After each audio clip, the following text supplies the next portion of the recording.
نحمدہ ونصلی ونسلم علی رسولہ الکریم اما بعد اعوذ باللہ من الشیطان الرجیم بسم اللہ الرحمن الرحیم وذروا ظاہر الاسم وباطنہ صدق اللہ العظیم اللہم صلی علی سیدنا ومولانا محمد معدن الجود والکرم وآلہ وصحبہ وبارک وسلم۔ حمد و صلات کے بعد ماہ مقدس، ماہ نور، نور و سرور، ماہ رمضان المبارک میں ایک سلسلہ گفتگو روحانی مسائل اور ان کا حل۔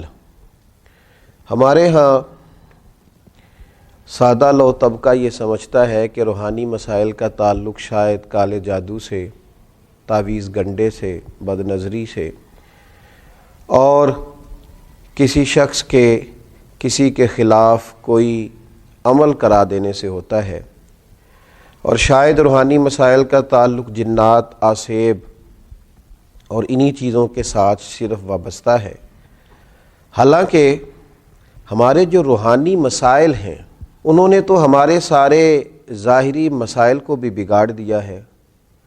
ہمارے دل کے بگاڑ نے ہمارے وجود کے بگاڑ پر اور ہمارے اعمال کے بگاڑ پر بہت بڑا کردار ادا کیا ہے۔ یہ روحانی مسائل کیا ہیں؟ یہ روحانی مسائل دراصل باطنی مسائل ہیں۔ قرآن مجید فرقان حمید ارشاد فرماتا ہے کہ وَذَرُوا ظَاهِرَ الْإِثْمِ وَبَاطِنَهُ، ظاہری گناہ بھی چھوڑ دو اور باطنی گناہ بھی چھوڑ دو۔ صاحب تفسیر ساوی اس کی تفسیر کرتے ہوئے فرماتے ہیں کہ ظاہری گناہ تو انسان کے یہ ہے نا، جیسے معاذ اللہ کسی نے قتل کر دیا، ڈاکہ ڈال دیا، بددیانتی کر لی، خیانت کر لی۔ اور باطنی گناہ یہ ہے کہ اس نے حسد کیا، تکبر کیا، بغض رکھا، بدگمانی کی، برا سوچا، اپنے دل کے اندر اس نے کینہ پروری کی۔ یہ سب وہ باطنی گناہ ہیں جو انسان کے دل کو بگاڑ دیتے ہیں، اس کے باطن کو میلا کچیلا گدلا کر دیتے ہیں۔ انتہائی خوبصورت، نفیس، پڑھے لکھے، صاف ستھرے، سمجھدار، اچھے گھرانے کے لوگوں کو یہ باطنی گناہ اس طرح کا بنا دیتے ہیں کہ وہ ایک خود غرض انسان بن جاتا ہے۔ اس کا رویہ انسانوں کے حق میں انتہائی بد اخلاقی کا ہو جاتا ہے۔ یہ جو باطنی گناہ ہیں، یہ جو باطن کے میل کچیل ہیں، حضرت سیدنا امام غزالی رحمۃ اللہ علیہ فرمایا کرتے تھے ظاہری اعمال کا باطنی اوصاف کے ساتھ خاص تعلق ہے۔ فرماتے ہیں اگر باطن خراب ہو جائے تو ظاہری اعمال بھی خراب ہو جاتے ہیں، اور اگر باطن اجلا ہو، خوبصورت ہو، صاف ستھرا ہو، عاجزی والا ہو، انکساری والا ہو، خیر خواہی والا ہو، اللہ کے بندوں کی محبت والا ہو، اچھی سوچ والا ہو، اس کے اندر یہ ساری خوبصورتیاں موجود ہوں تو پھر انسان کا باطن بھی سنور جاتا ہے۔ ہمارے دلوں کے اندر بعض ایسی چیزیں ہوتی ہیں جو ہمارے لیے انتہائی خطرناک ہوتی ہیں۔ حسد کا سادہ معنی جو ہمارے ہاں کیا جاتا ہے وہ جلنا ہے۔ تو مجھے بتائیے جو آدمی جل رہا ہوگا وہ سکون کیسے پائے گا؟ بغض کا معنی دل پر کسی کے لیے بوجھ رکھنا بھی کیا جاتا ہے۔ تو جب اپنے دل میں کسی کے لیے بوجھ رکھا جائے گا، تکلیف محسوس کی جائے گی، تو کیا انسان قرار پائے گا؟ تکبر کا معنی یہ ہے کہ آپ نے اپنے آپ کو بڑا جانا، کسی کو چھوٹا اور حقیر سمجھا۔ تو جب ہر وقت آپ اپنی بڑائی ہی کے چکر میں پڑے رہیں گے تو کیا دل کو قرار آئے گا؟ تو یہ وہ باطنی اور روحانی مسائل ہیں جو سامنے والے کا تو شاید کچھ نہیں بگاڑتے، لیکن اپنے آپ کو وہ تکلیف میں، اذیت میں، پریشانی میں مبتلا کر دیتے۔ تو ان روحانی مسائل کی معرفت رکھنا، ان کا خیال رکھنا، نبی اکرم نور مجسم صلی اللہ تعالی علیہ وسلم نے فرمایا تمہارے وجود میں گوشت کا ایک لوتھڑا ہے، اگر وہ ٹھیک ہو گیا تو سارا جسم ٹھیک ہو گیا، اگر وہ بگڑ گیا تو ہر چیز ہی بگاڑ دے گا، بگڑ گئی ساری چیزیں۔ یا رسول اللہ صلی اللہ تعالی علیہ وسلم وہ کون سا لوتھڑا ہے؟ تو فرمایا وہ تمہارا دل ہے۔ اگر تمہارے دل کے اوپر میل کچیل ہو، بغض ہو، عداوت ہو، کینہ ہو، حسد ہو، تکبر ہو، بدگمانی ہو، تو وہ سارے جسم کو بگاڑ دے گا، تمہیں شدید تکلیف میں مبتلا کر دے گا۔ لیکن اگر دل صاف ہو، اگر دل میں عجز ہو، اگر دل میں محبت ہو، اگر دل میں خلوص ہو، دل میں للہیت ہو، اگر دل کے اندر کسی کے لیے درد ہو، خیر خواہی ہو، تو پھر یہ دل باقی اعمال کو بھی سنوار دے گا۔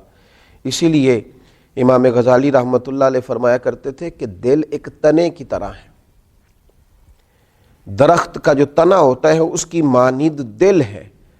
اگر تمہارا دل صاف ہے تو پھر جو اوپر شاخیں لگیں گی تنے کے وہ بھی خوبصورت لگیں گی، پھول لگیں گے، پھل لگیں گے، توانائی ہوگی۔ لیکن اگر دل ہی بگڑ گیا ہے، پاک ہوویں تے پاک ہی ملدائی تے بنا پاکوں پاک نہیں ملدا، سارے جسم دے تون دے نالوں اکو تولا ٹکڑا دل دا۔ اور اقبال کہنے لگے دل بیدار پیدا کر، کہ دل خوابیدہ ہے جب تک، نہ تیری ضرب ہے کاری نہ میری ضرب ہے کاری۔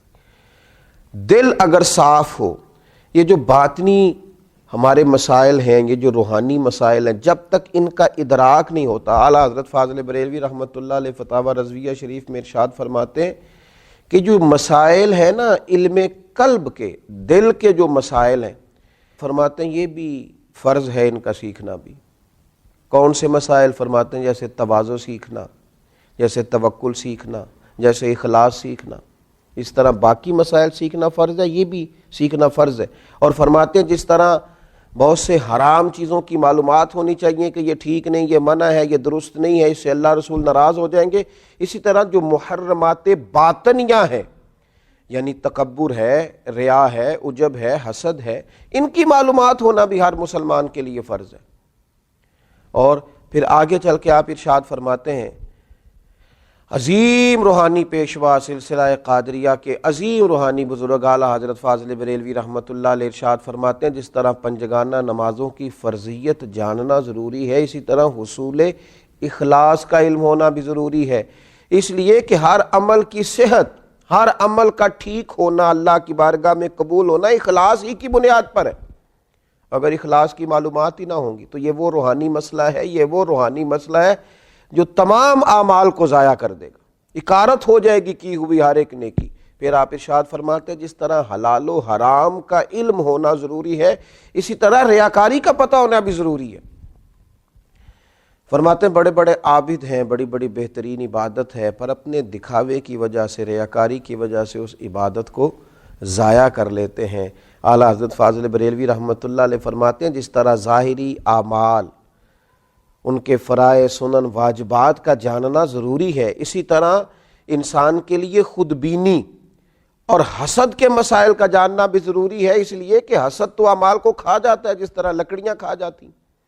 یہ جو روحانی مسائل ہیں، یہ جو اندر پنپ رہے ہوتے ہیں، اور امام غزالی رحمۃ اللہ علیہ فرماتے ہیں اس میں تخصیص نہیں کہ یہ تکبر، حسد، بغض، عداوت صرف جہلاء میں ہوتا ہے، کہتے ہیں یہ پڑھے لکھے لوگوں میں بھی ہوتا ہے۔ اس میں تخصیص نہیں کہ یہ صرف غریبوں میں ہوتا ہے، یہ امیروں میں بھی ہوتا ہے، یہ صرف نادانوں میں نہیں ہوتا، سمجھدار لوگوں میں بھی ہوتا ہے۔